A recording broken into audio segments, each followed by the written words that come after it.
Hello, and hey, we're live from Pearland, Texas. This is What's Up with Real Estate, the show that turns this week's mortgage-related news into a plan, not a pitch. And if you're buying, selling, or simply trying to decide whether now is the right time to make a move, there are a few clues in this week's market that we believe will be helpful to you. So here's what's changed. We got a weaker jobs report. Inflation cooled ever so slightly.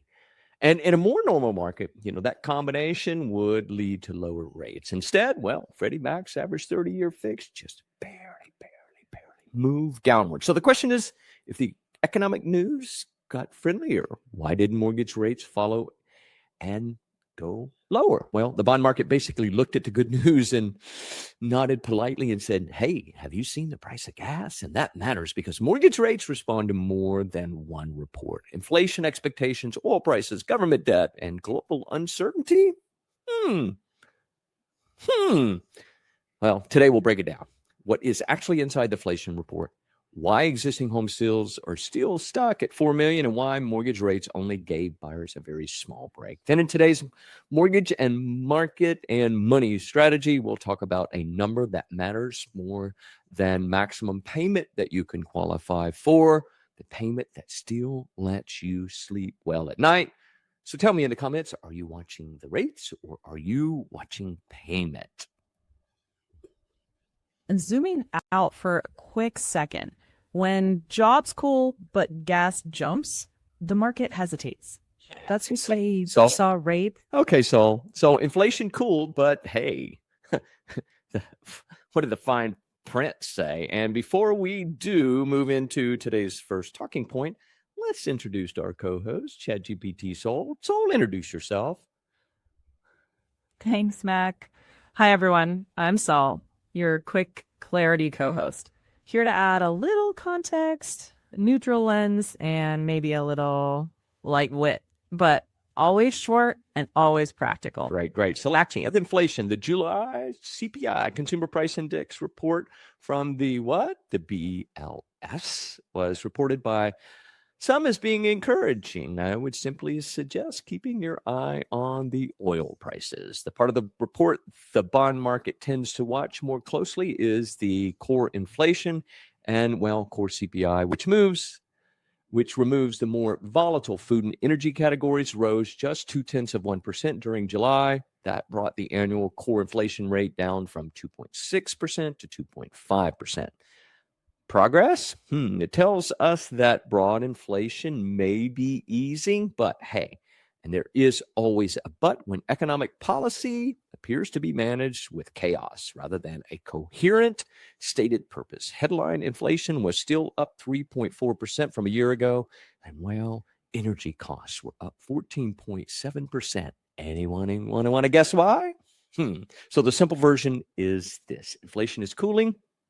Maybe in some of the underlying categories, but families are still feeling the pressure in areas that matter every single day, like energy. And then let's add the jobs report. July payrolls came in at a loss of 23,000 jobs, and the job gains for May and June were revised down by 103,000 jobs. And that is a meaningful change in the conversation and a reminder that the celebratory narrative recently presented by the president is not the same thing as the data.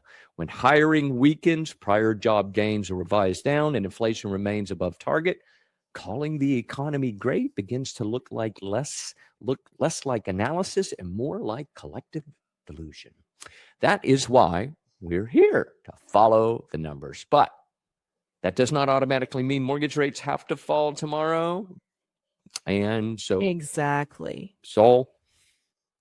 Yeah, exactly. Jobs down and gas up is a mixed signal. Yeah. Markets don't sprint on mixed signals. So that's why planning around payment comfort matters more than betting on a perfect rate.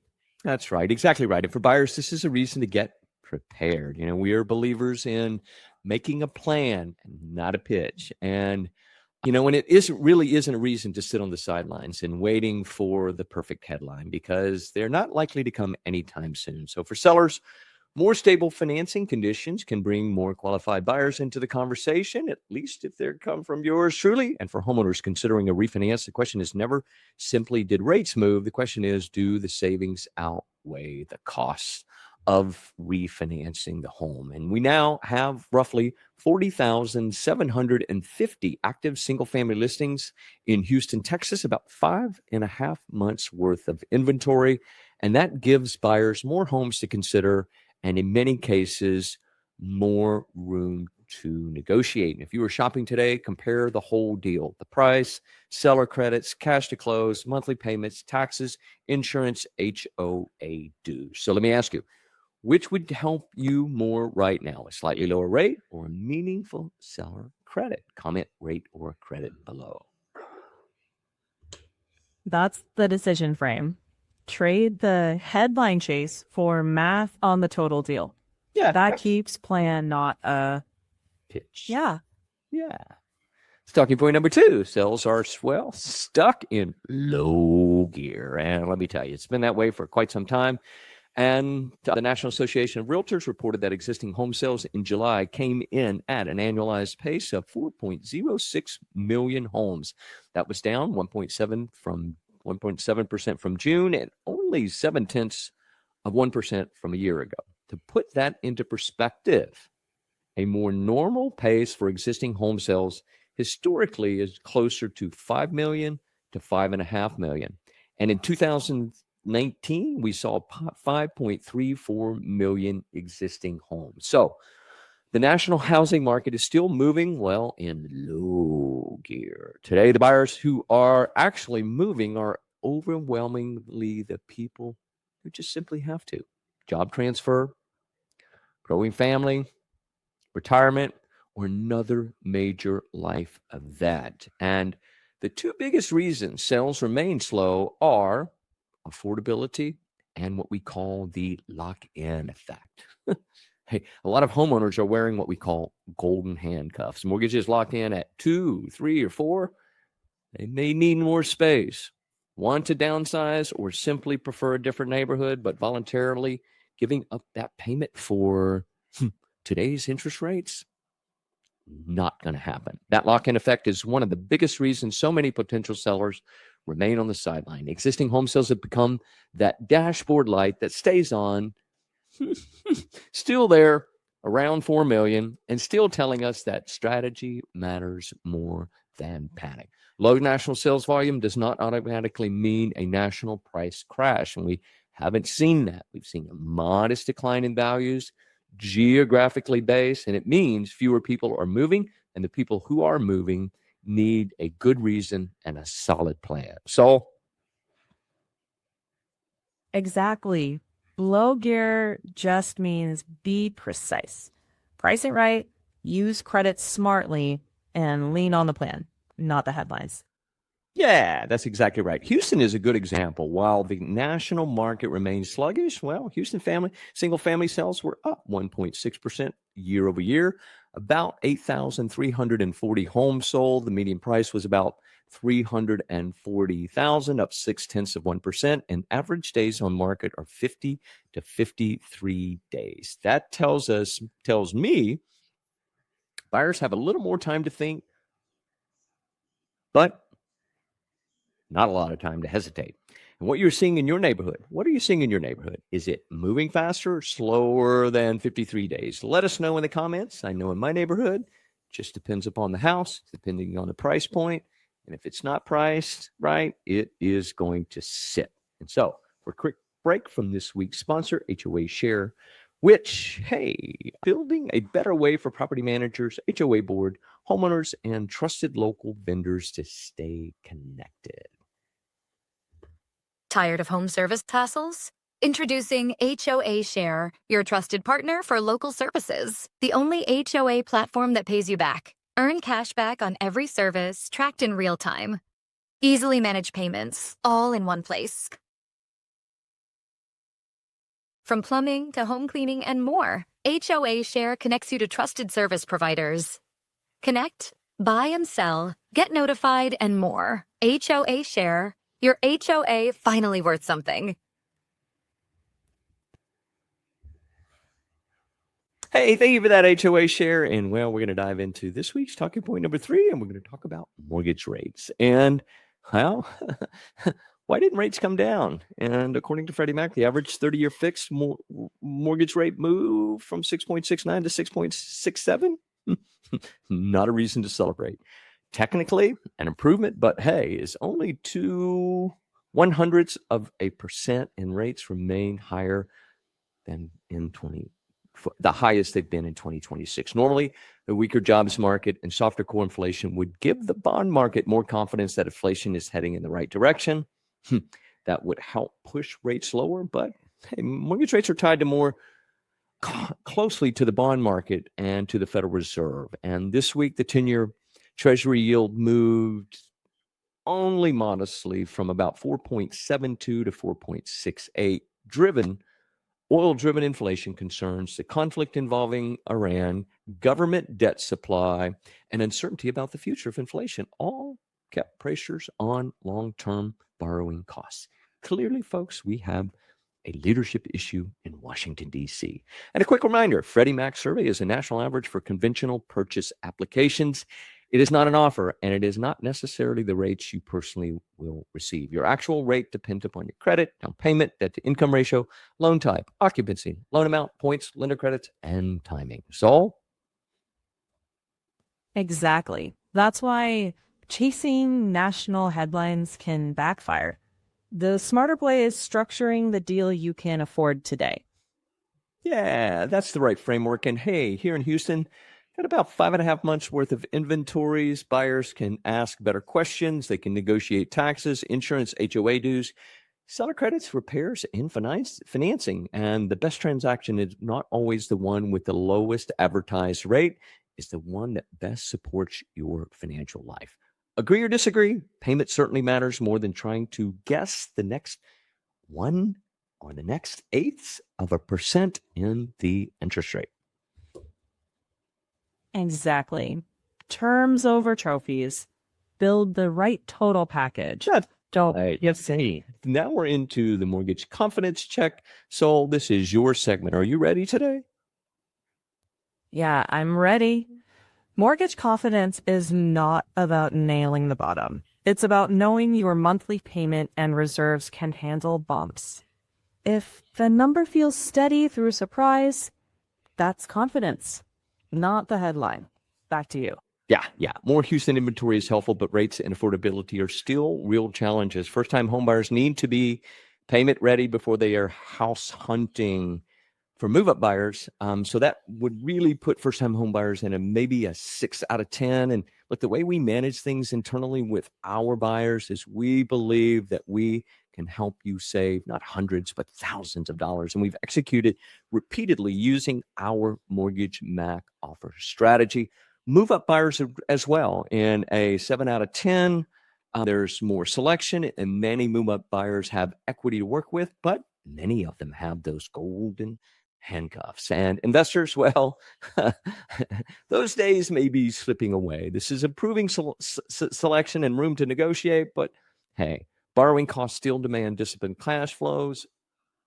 Rents aren't increasing at the way that they were before, and it's really difficult for a lot of folks that are buying to hold to get the rental amount that matches the actual monthly payment. And well, for sellers, I'm going with 6 out of 10. Houston sales and pricings remain constructive, but record listings mean that presentation and pricing have to be intentional. And overall opportunity is there, but preparation is where you gain leverage. So which score would you change? Let me know in the comments. Moving on to this week's, what do we got this week? Mortgage and money strategy. Set a comfort payment, not a maximum payment. And this week's mortgage and money strategy is one of the most important conversations I have with every buyer. A lender can tell you, hey, this is the maximum you qualify. Your life tells you, this is the maximum I want to pay so I can sleep at night. Those are not always the same number. When you are buying a home, do not look only at principal and interest. Clearly, look at the full housing payment, principal and interest, property taxes, homeowners insurance, mortgage insurance, and when applicable, HOA dues, and work with somebody that's willing to not just estimate, right? Because the ranges can be very, very broad. Find somebody that's willing to dive deep into that analysis and give you an objective framework for the payment.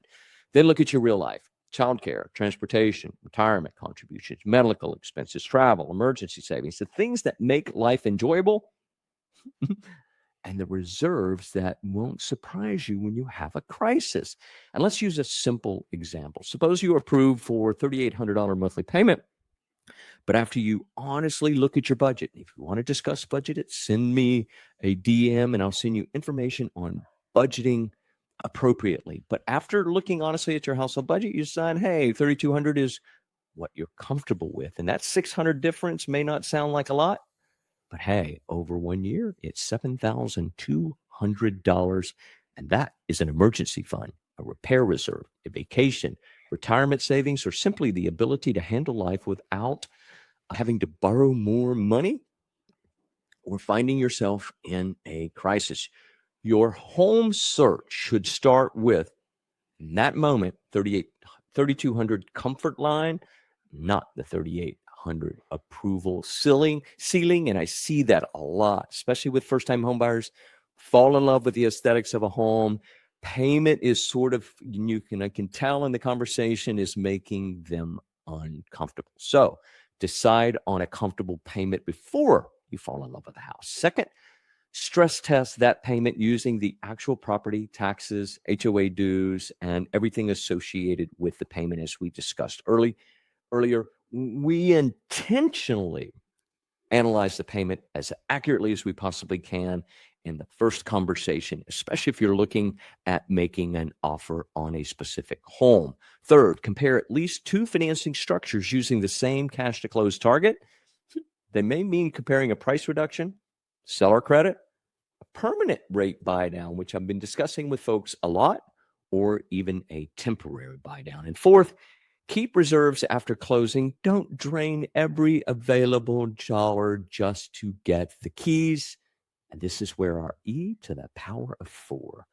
We educate you on the real payment, the real cash to close. We empower you to choose the payment that supports your household. We execute a financing plan together around those decisions. And then you get to experience meaningful home ownership without resenting the payment every single month. Thank you. Okay, for this week's Stoic perspective, and hey, we need as much wisdom as we can disseminate in the United States today. And all these numbers, well, let's turn to a man who never had a mortgage calculator, but let's just say understood one of the biggest planning mistakes of all, assuming we already know. And I'm as guilty as anyone about this. Epictetus said, "For it is impossible for a man to begin to learn what he has a conceit and or certainty that he already knows." In more familiar language, it is impossible for a person to learn what they are convinced they already know. And this is a useful reminder for me and all of us. Let's not assume we already know what we can afford. Let's not assume you know what a seller accepts. Let's not assume you know where mortgage rates are going to go or what the payment is going to be. Let's apply and test the numbers together. Let's ask questions, because questions are free, but mistakes can be expensive. So here is this week's reflection question. What housing assumptions are you willing to recheck this week? And okay, humility opens the mind, puns may close it again. And so let's keep this quick. Well, the listing says the commute is only 15 minutes. So 15 minutes if you own a helicopter. Otherwise, let's check Tuesday at 5. Yeah. Watch the seller. Look at your seller's disclosure. Sad at a supermarket, Sol. Well, Sad's on aisle 5 with the golden handcuffs. Low rate, great payment, moving hurts. And hey, Buyer's market I'll be there for you. And what does a good mortgage loan originator have, Saul? A plan, not a pitch, and maybe a solid spreadsheet. Or how about your best interest at heart? Even better. Best interest first. Yeah, we are done here. So, hey, thanks for joining us for this week's episode of What's Up with Real Estate. Especially thank you to our sponsors, Rate, List Reports, HOA Share Incorporated, for helping us make the show possible. And if today's conversation gave you a little more clarity, please follow, subscribe, please, please, please. And if you're watching us on TikTok, we would love it if you would be kind. And with someone who could use a calmer, more confident perspective on the housing market, we'd love it if you'd refer them to me. And hey, if you are buying, selling, or refinancing, or simply trying to make sense of your next move, Team MortgageMack is here to help you build a plan, not a pitch, because knowledge is useful only when it helps you make better decisions for you, your family, and your clients. And join us here every Saturday, 10 a.m. from on LinkedIn and Facebook. It's the What's Up with Real Estate show live in Pearland, Texas. And next week, we'll show you how seller credits can become a smarter cash to close strategy. Until then, stay informed, stay engaged, and we'll see you at closing. Late nights, early mornings, he stays on the grind. Looking past the rate sheet for the value you'll find. Every signature green more than the dot you just said.